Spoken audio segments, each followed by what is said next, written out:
Hello and welcome back to the lab. Today on the bench we have a Tektronix TM503 power frame. This was sent in by a viewer and he asked me to take a look at it along with some other meters and power frames and things like that. So we'll have a couple videos coming up from this series of equipment so we can get it adjusted, done up, and sent back to him so he can enjoy. In this case, this is a 500 series. For those who are unfamiliar, it's the modular series for Tektronix. They had 500 and 5,000 units. The 500 units are compatible with a 5,000 frame. The 5,000 units are not compatible with the 500 system. So I mix and match quite a bit of this, and a lot of the functions of the bench are based in this particular system. One example for me, we have the meter bank right here. These are 4-bay frames with some DM502s. Videos in the catalog if anyone's interested in those. There's a couple of things that makes the TM500 a little weird and different, I should say.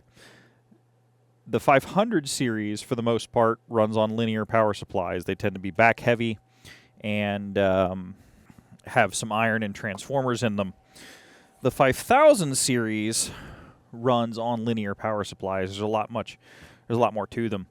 My test module for working on plugins is a 2-bay unit that I have completely deconstructed. And this works very well for servicing some of the plugins. That is what the 2-bay frame looks like. Rather than this being a straight power supply, one of the things that makes this a little odd is there's pass elements, there's power transistors in the frame. They did that for heat sinking reasons, because they could bolt them onto some elements. The other thing is the 3-bay frame does not have a high power port. The 4-bay frames and up, the 4, 5, and 6-bay frames, they have a high power port all the way on the right-hand side. That was typically used for the power supply, which I actually used to test these frames, which is right here. And we'll be taking a look at that here shortly. But first, I want to take the covers off. We're going to give it a good inspection, check to make sure the voltage is correct, and we're also going to test the power elements. So the frame has a NPN and a PNP set pair for each bay. Obviously, the higher power frames have higher power transistors. Someone has been in here before. The screws are not original. We will get a kit of many bits that gets me into places I'm not supposed to be. To get into one of these power frames is relatively straightforward. 4 screws, at least on the 3-bay, and the whole lid pops off. I used a 503 frame with the lid removed for quite some time before I got the 2-bay unit for doing alignments and calibrations. It worked. Sometimes the frame got in the way.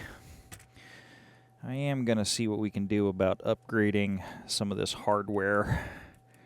Make it a bit nicer. Wow, that's long. Make it a bit nicer. See what the hardware store has to say about it. That'll be a put in some stainless, maybe. Make it look nice. So the backup power frame is relatively simple. This one doesn't have any modifications or additions. I've done those on a few of these power frames. For instance, putting a external reference on my time mark generator to stabilize it up with the rubidium. And that worked well. We have generic linear power supply, thermal element. Here are the pass transistors. Here's one set. Here is the other set, so these will be easy to test. The 3-bay and the 5000 series, they are buried pretty far in there, so testing them is actually kind of a pain. Even though this doesn't have a high power port, it will still do 400 milliamps out of this power supply. And I know this power supply uses the pass elements. Sometimes these bays go bad because one of the pass elements is shorted out. Not all the plugins use all the pass elements. Also, not all the pass elements do the same thing in each plugin. A lot of them are in the power supplies, but it's not always guaranteed. So definitely if you're getting one of these and you're doing the initial evaluation, which we are doing here, I'm going to use my peak unit, and we're going to test all the pass elements. I will test a sample on camera so you guys can get a relative idea of what the HFE should be. So if you use the red jumper, you're setting the power frame for 220 volt operation. If you're using the brown jumper, we are setting the power frame for 120 volt operation, which we are in that region of the world. And because we are in the highest level, we are at high regulation of the power supply. Not a problem, given that this power supply was built when the world was at 117, and we're currently running around 125, at least in my area. So on this side of the frame, I did test all of these, and we're going to test them again on camera. But we have P&P units. And actually, this one has a pretty good HFE at 153. However, this particular one, this transistor tested fine. However, this device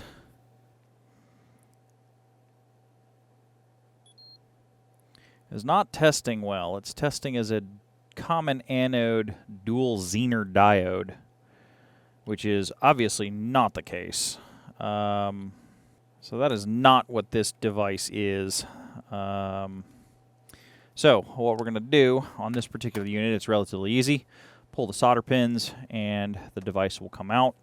So we'll get the desolder tool warmed up, and we will pull out Q32, and see what it says.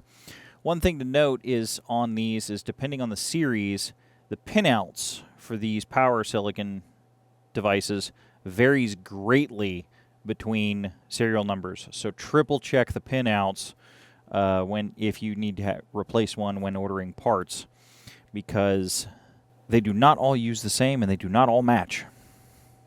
Okay, with the device out of circuit and testing again, we have an NPN, which we would expect because the part number on this is 1510349, and this is a 1510373, so the PNPs are the 0373s and the NPNs are the 349s. So this device is good. Now they clear the stud just barely. It'll come out. Get the socket and tighten that back down. Put some solder on it. Okay, get the nut driver on here and just give it a quick tighten up. Not too tight to crack the device, but tight enough to get good heatsink contact. All right, getting solder back on these pads. We are going to use clean up the iron a bit.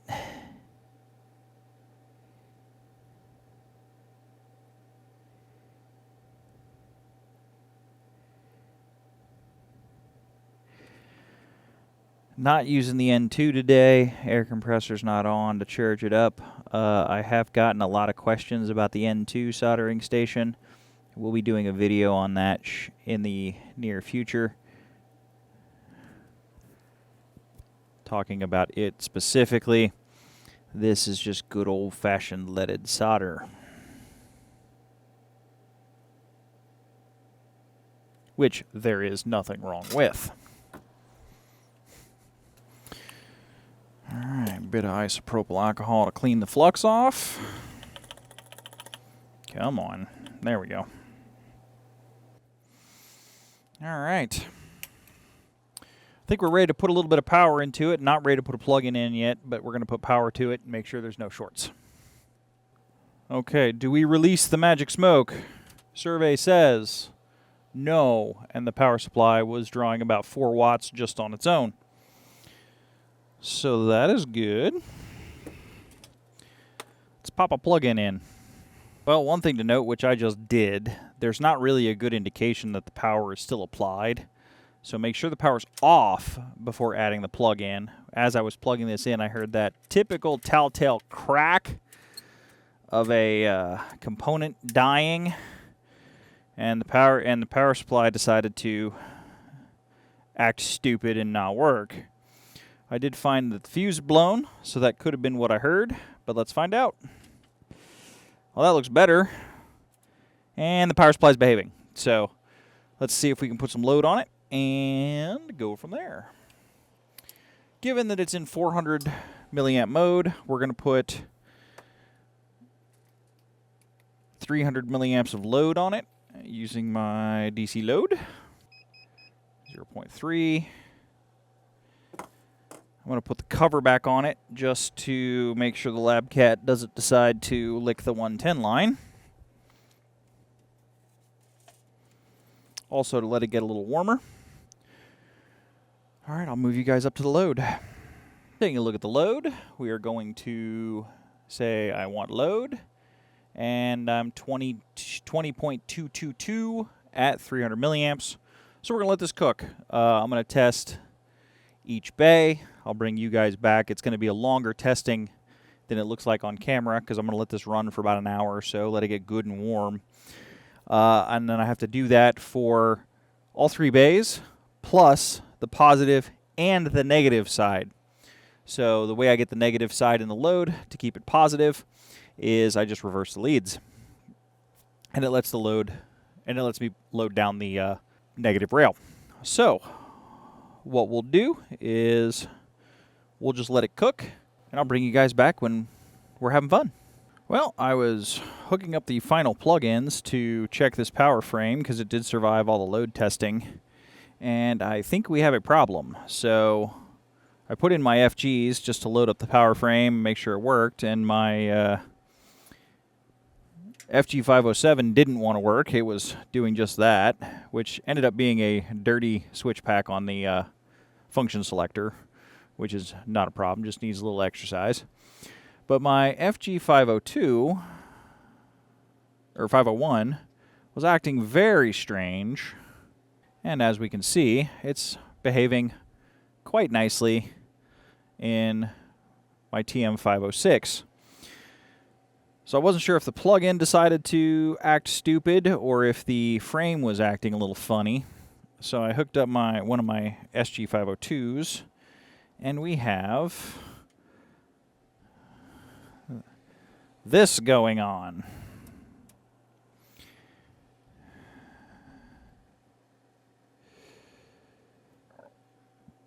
Well, that's not normal. The FG501 has the same problem, so we have a problem in the power frame. I'd be willing to bet you, since this is a linear power supply, we have some pretty high ripple on one of the rails.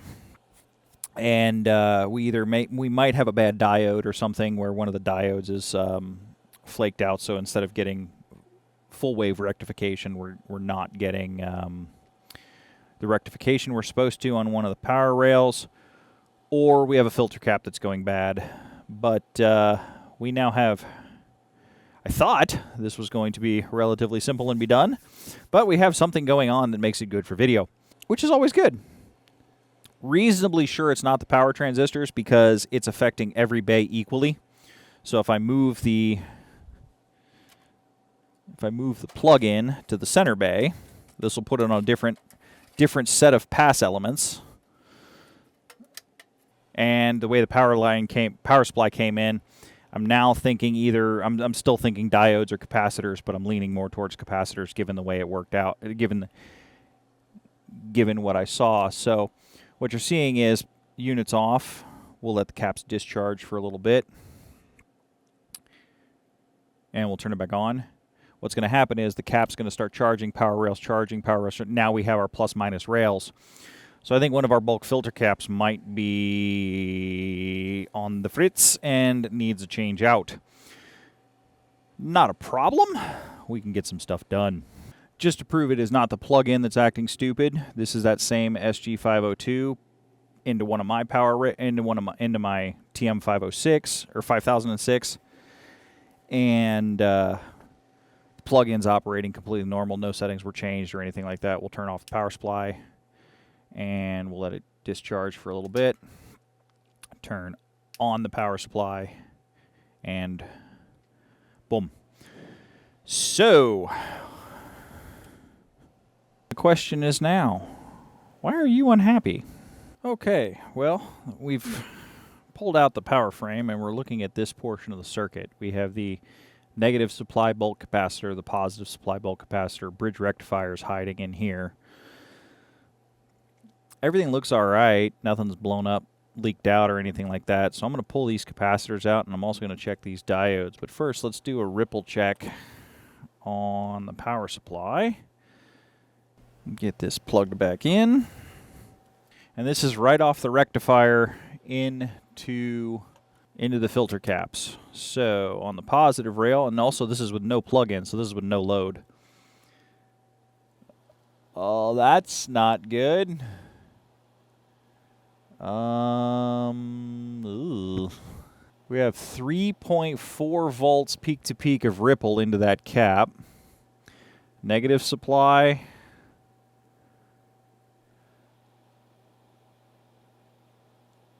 .3. Well, those caps aren't healthy because there's no load on those right now, so it shouldn't be getting beat on like that. So we either have a bad bridge rectifier, although the frequency was right, so the rectifier might be okay, but we definitely have a couple of unhealthy filter caps. So let me get those out, and we'll test them, see if they're still capacitors. I don't think so. Good news is they can come out without taking the whole thing apart. Oh, this is cracked. Wow, this one's seen some abuse. Didn't realize this. This one's actually over on the front face. This one looks like it may have taken a hit, but the bridge rectifier is hiding down here. Our negative caps down there, these are the same size. They are supposed to be 4,500 microfarads at 40 volts DC. Let's see if they still are. All right, we've got the LCR meter hooked up, or we're hooking it up now. Oh, that's not happy.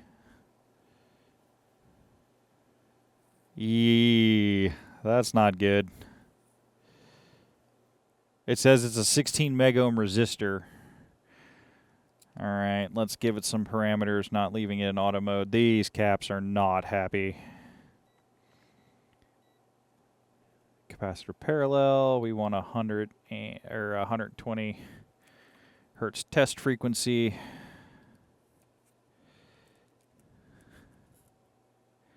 Make sure it's not shorted out at all. 59 picofarad. That's pretty toasted. So we have no capacitors anymore. Now, one of the things that can beat on these is if one of the diodes in the bridge has gone bad, these guys can get, these caps can get really, really, really beat on. And because they're having to work harder to filter the voltage, there's a lot more internal heating. So I'm going to replace, since it's a cheap part, I'm going to replace the diode bridge for good measure. We're also going to beef it up. So Tech was not known for giving themselves a lot of headroom in some of their bridge rectifiers. So if you do have to go into one this far, sometimes it can be useful just for a preventative to beef up the rectifiers. I am going to replace all 3 of the silver can caps. So this one's going to go, that one's going to go, and this one for longevity. I'll figure out where he is in circuit. Essentially what hits the diode bridges hard is inrush current. So when it has to charge these things up, you switch the power supply on, a huge amount of current flows until this hits its working voltage. or the voltage that the transformer's outputting. So that can really beat on those diodes. It's transient, so if a piece of equipment's on and just stays on for a while, it doesn't really hurt them. But over time, on-off cycles can actually beat up the bridge diodes, which can cause a failure, which can then, of a single bridge diode, and then the caps have to work harder to filter the voltages to make the supply continue to function. So that's how it can progress to a larger failure. So we're going to get the bridge rectifier out, we're going to modernize that, and we're going to get these capacitors swapped out with something that is actually a capacitor. And again, well, getting the old ones out, the negative one's actually kind of a challenge. It doesn't want to come out the bottom very well. It kind of has to move backwards and then tilt forwards and come out the front of the unit. However, the size difference between these, so we have 4500 by 40s, we have 4700 by 50 volt capacitors, so these will be fine in circuit.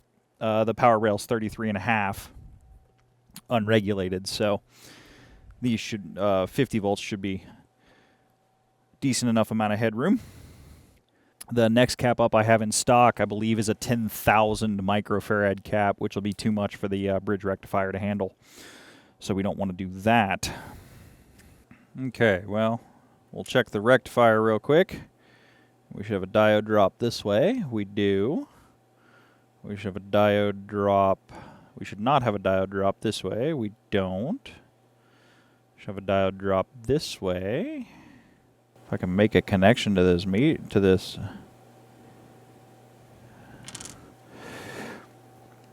diode. Oh, it was working here a second ago. There it goes. We get a decent connection.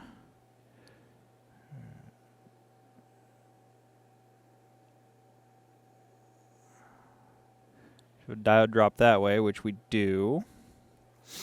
Then we should have two diode drops this way, which we do. Okay, so this rectifier is all right.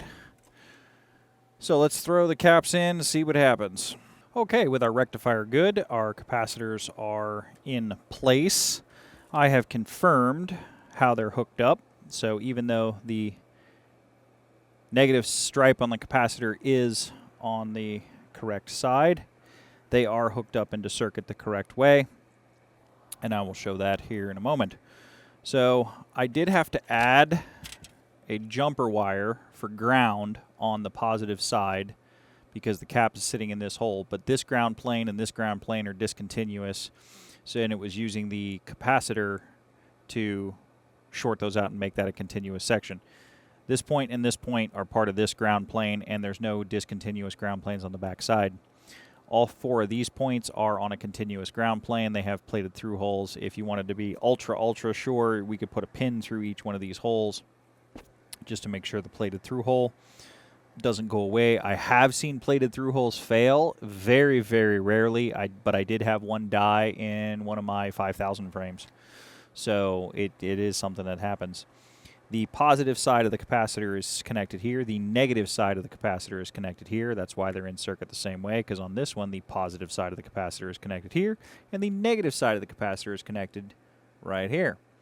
So physically, they are oriented the same way. Electrically, they are different. This is positive with respect to this point, because the negative side of the rectifier is here, so we have it on this ground plane for the capacitor over here.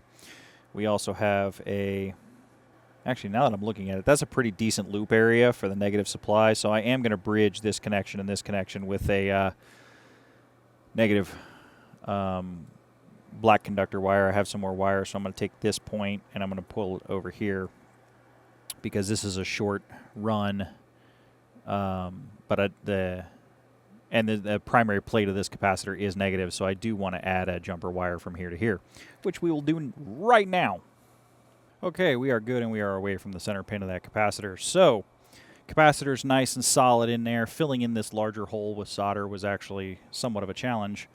But, as long as I have the polarities right with everything like this, we should be able to fire this thing up and we should not have any smoke. I should also see less current draw now because the ripple on those capacitors with them being resistors, they weren't charging, so they kept drawing, which explains why I was seeing 4 to 5-ish watts when the supply was open.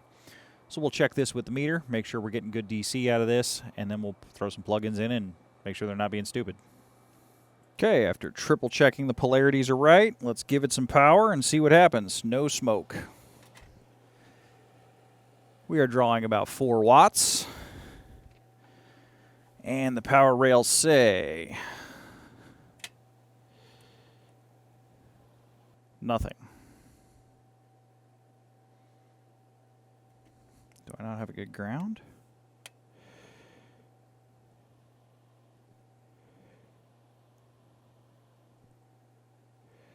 There we go. Negative 33 volts like it's supposed to be. I did not have a good ground. And positive 33 volts just like it should be. So let's hook up a plug-in and see if our power supply is acting normal. Also, in looking at this top aluminum rail, this is not grounded. So, no, I did not have a good ground. Okay, the moment of truth. Well, that looks better already.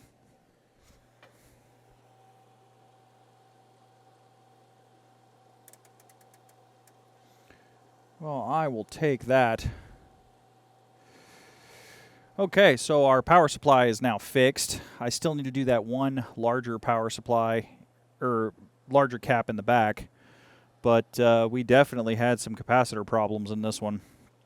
So, very good, nice and stable, except what that other cap is doing. Okay, so here's the capacitor we need to address.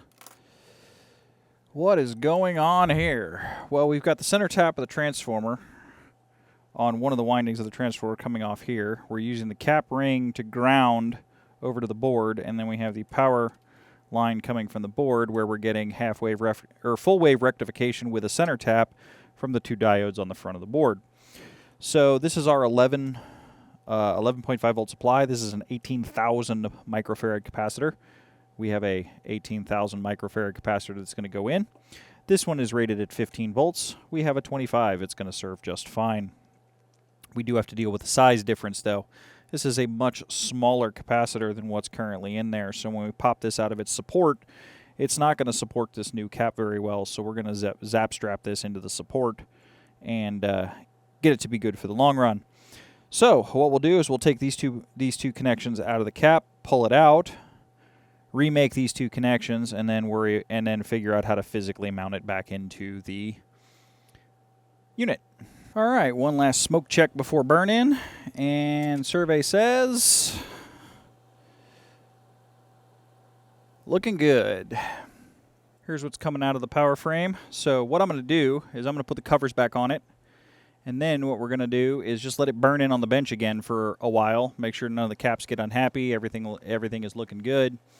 I'll have something going on the scope just so I can see if anything goes nuts again. A second digital scope would be nice for this because I could leave these 2 FGs in there and then watch both. I don't want to burn in my 485, so we're going to monitor it with the Rigol, which is totally fine. Support for that capacitor, what we're going to end up doing is I'm going to get some goop, and we're going to goop that cap to the support so it holds itself up. Right now it's just being held up by the leads, so it's okay for testing, but not okay to leave the lab that way. And we'll just see what this does. This was a lot more of a mess than I thought it was going to be. I thought this one was going to be a simple repair, not a gut the whole thing and rebuild it. Okay, we have some load on the power frame. I have all the covers put back on. I want to do this testing with the covers on, nice, and I want it to get nice and warm just to make sure it's not going to have any problems. So I've got the scopes fired up. We're going to leave the 485 on. We'll actually throw some signal at it, but I will periodically turn the intensity up and then down, making sure we don't have any, we're not cooking the tube. I can also tell by the trigger light. If the trigger light goes off or goes stupid, then I'll know something's going on, and I can take a look at it on the Rigol. So I think we're good, other than physically attaching that capacitor. But we'll get that done if this proves itself out, and then this one will be ready to go back to its owner. I'm really not 100% sure what happened, because This unit was supposedly calibrated in 2021. I find it very odd that both capacitors would go bad. So I'm sure it made spec when it was checked, but it's just real weird for all three of those caps to die within a 3-year period. So my guess is it was checked, decommissioned, and then was stored very, very poorly before it came here. But it's also been here for a while, so this unit's been in the queue for about 8 months to get on the bench. So I don't know what happened. It's very strange because there's no way that would have passed a ripple test. So can't always trust the cal stickers. All right, we got the gunk gun out and added some physical support to that 1800 microfarad cap. So this unit is actually done and it's ready to go. It passed all the burn-in tests last night and everything's it's ready to go back to its owner. Given the front case cracking here, I'm going to advise that this be on the top of the stack.